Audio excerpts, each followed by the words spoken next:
Buenas tardes, soy Camila Andrea Cardoso Vargas, estudiante de CEAT Florencia. Estoy inscrita en el curso Sujeto, Comunidad e Interacción Social del grupo número 63.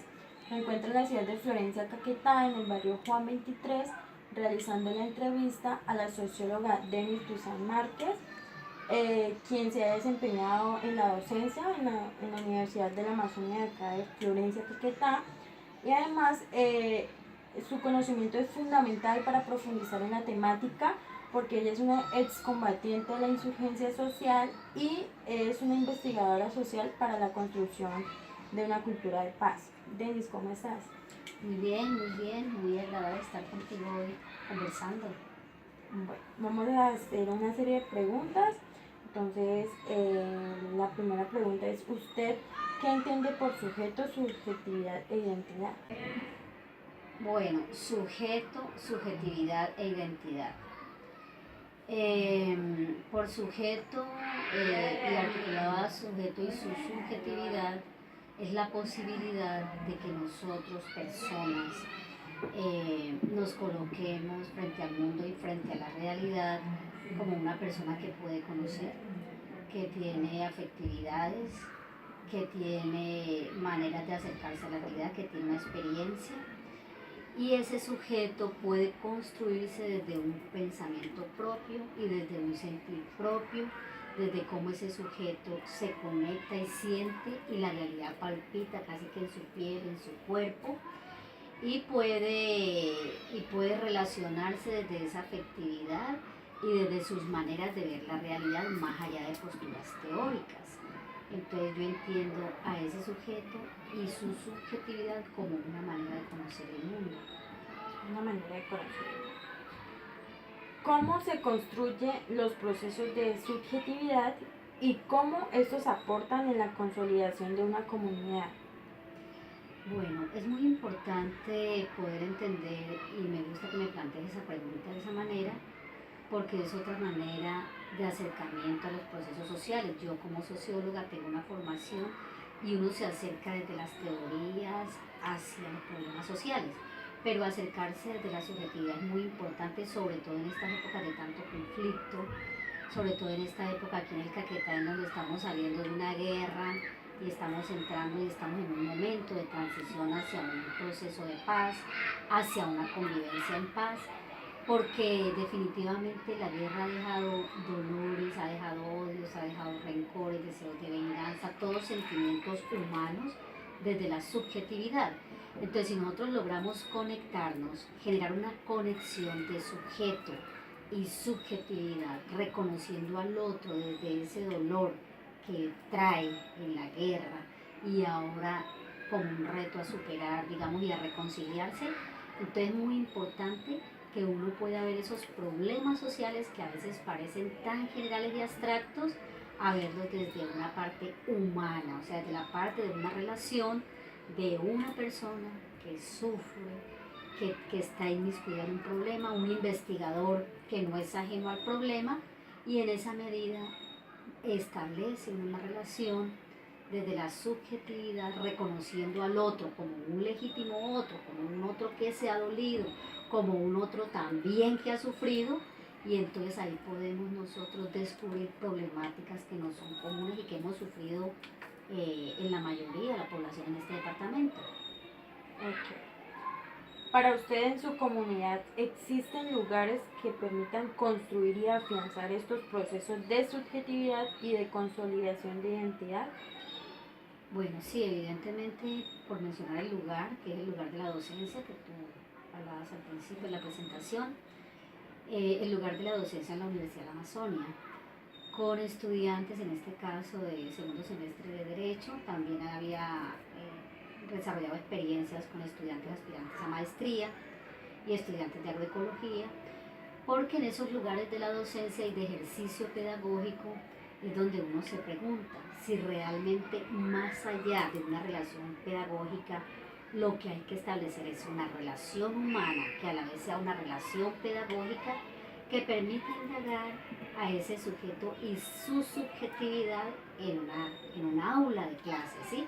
Y es precisamente reconocer a ese estudiante que llega a nuestras clases en la universidad a preguntar por su historia y a preguntar por toda esa afectación que él trae para que desde esos lugares él pueda construir nuevos lugares de conocimiento. Entonces una relación docente en el aula donde la experiencia de construir subjetividad es posible para construir esa comunidad educativa.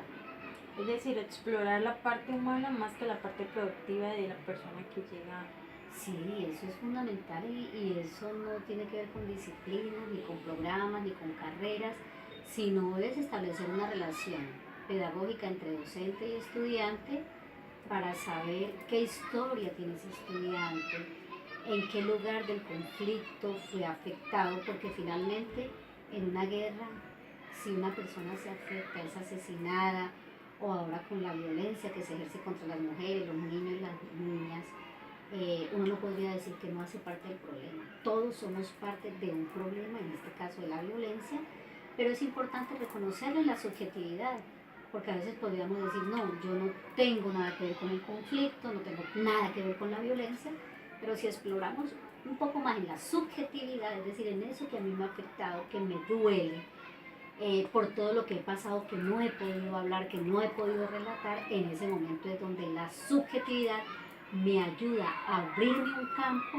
de conocimiento y de exploración de problemas sociales que de pronto es de...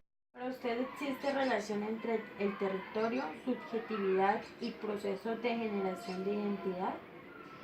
Claro, esa relación debe ser muy estrecha, no debe ser una relación en donde el investigador se coloca en un lugar geográfico o en un espacio en donde investigar y desde el cual yo pueda identificarme con un problema desde mi subjetividad. El territorio, llámese territorio geográfico o corporal, ¿cierto? Es muy importante tener ese reconocimiento donde el sujeto está anclado a un territorio, a un espacio, en donde todo ese contexto de realidad va pasando con él.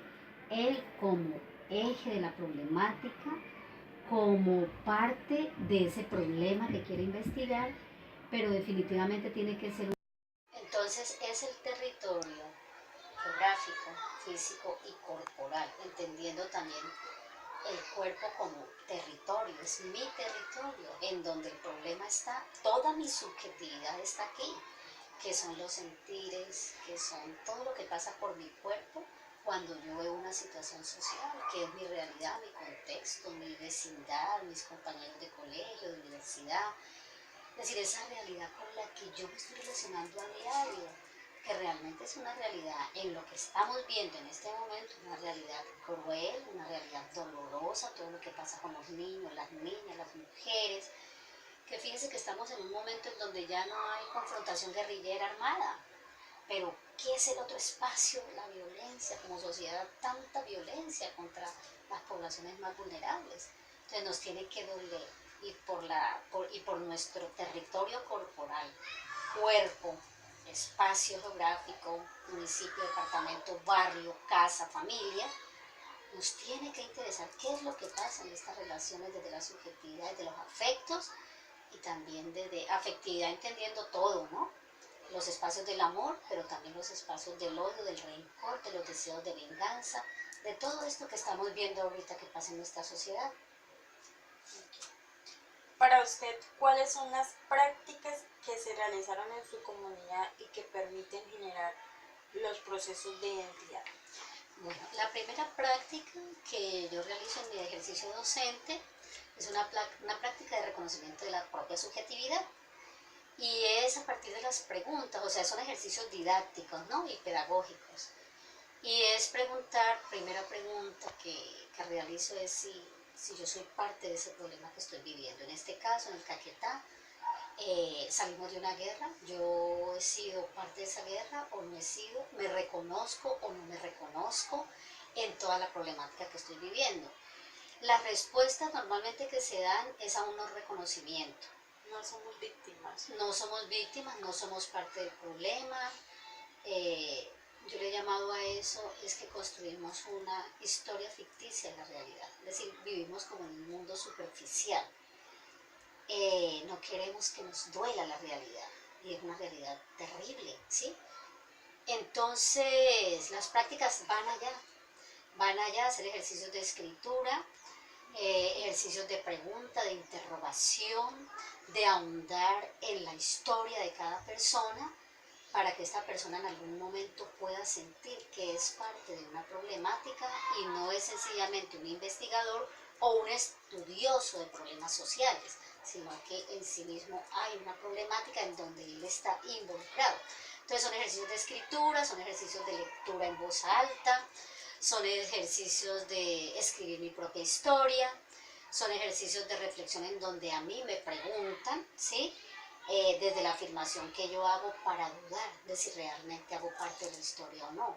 Y al final, en la medida en que voy ahondando en la historia, vamos reconociéndonos que sí somos parte de esa historia y eso genera un cambio actitudinal, genera un compromiso, genera una trascendencia en el sentido de que me conecto de otra manera con la realidad, la puedo sentir, puedo establecer una relación distinta con el profesor o con otros compañeros de las clases, en donde sencillamente puedo saludar, preguntar el trabajo en qué consiste, de cualquier materia, pero una vez se hacen estos ejercicios, en la medida en que yo conozco tu realidad, tu dolor, entonces ya el mundo cambia para ese curso, para esos estudiantes, porque conocen y se relacionan desde ese dolor que el otro está sintiendo, desde esa carencia, desde esa dificultad. Entonces se genera un lazo de solidaridad, de compañerismo diferente y de deseos de conocer y de investigar de otra manera la realidad. ¿Usted cree que los procesos de construcción de sujeto, subjetividad e identidad social son producto también de los medios masivos de comunicación y del consumo? Creo que es una pregunta clave. Sí, pues yo diría que más que procesos de construcción de sujeto y de subjetividad, nos han servido es más para esconder y para crear como una mensaje de superficialidad para que el sujeto no pueda expresarse, no pueda reconocerse, no pueda sentir, ya que todo, digamos, lo que nos venden los medios de comunicación es la realidad en la que yo quiero creer, es decir, la realidad que los medios de comunicación, su estatus de élite. Claro, claro que sí. Entonces, yo construyo una realidad desde el medio de comunicación, lo vendo como un producto, el producto es la realidad, y entonces el sujeto, entre más se esconda y más se encripte y más se niegue, pues es más fácil para que la sociedad en el mercado pueda vender sus productos y pueda hacer creíble lo que finalmente a nivel del establecimiento se quisiera, ya sea en política, ya sea en economía, ya sea en problemáticas sociales o en cualquier problema que nos estemos enfrentando en la sociedad. ¿Qué nos interesa creer? ¿Qué nos interesa consumir? ¿Sí? Entonces una realidad orientada hacia el consumo. Los programas de televisión, las series, las novelas, los productos en general, que muchas veces son nocivos, la cadena alimenticia, en fin. Entonces, ¿qué nos interesa que usted consuma? Y esa es la realidad del consumo. Entonces el sujeto se niega y es importante negar la subjetividad, que es la capacidad de reaccionar y de conectarme con el mundo. ¿Considera que los procesos de identidad están relacionados con el contexto social que nos rodea? Si están relacionados los... me perdí la pregunta. Los procesos de identidad están relacionados con el contexto donde nos desarrollamos diariamente. No, o sea, están desconectados. O sea, identidad, subjetividad, realidad, experiencia, todo eso está desconectado. ¿Sí? Es decir, yo, la subjetividad me tendría, el rescate de la subjetividad me tendría que llevar a reconocer procesos de identidad. ¿Quién soy yo? ¿Qué soy yo? Culturalmente, ¿cómo me puedo reconocer? Entonces, los procesos de subjetividad me deberían llevar allá. O sea, el deber ser es que yo finalmente, cuando yo digo, ¿para qué me construyo de la subjetividad? Es para que yo logre construir procesos de identidad, ¿cierto? Entonces, ¿quién soy yo como mujer? ¿Cuáles son mis valores? ¿Cuál es mi historia? ¿Cuál es mi contexto? ¿Para qué estoy yo acá? cuáles son las ideas fuerza que yo quisiera rescatar, construir desde lo humano. ¿Qué identidad cultural? Aquí en el Caquetá nos dicen que somos colonos. Aquí, por ejemplo, la identidad indígena está negada. Tú ves los indígenas en el Caquetá, en la universidad, en los buses, en los afiches, pero si vas a un contexto de reconocimiento también de esa cultura que esté posicionada acá, es más bien una cultura negada.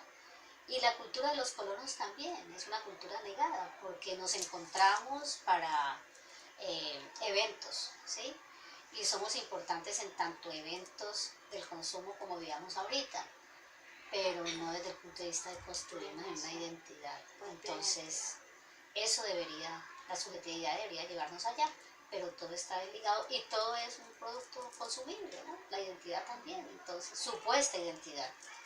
Copiamos la identidad de otras partes, de otras regiones, Sí. y no nos dedicamos a construir la nuestra.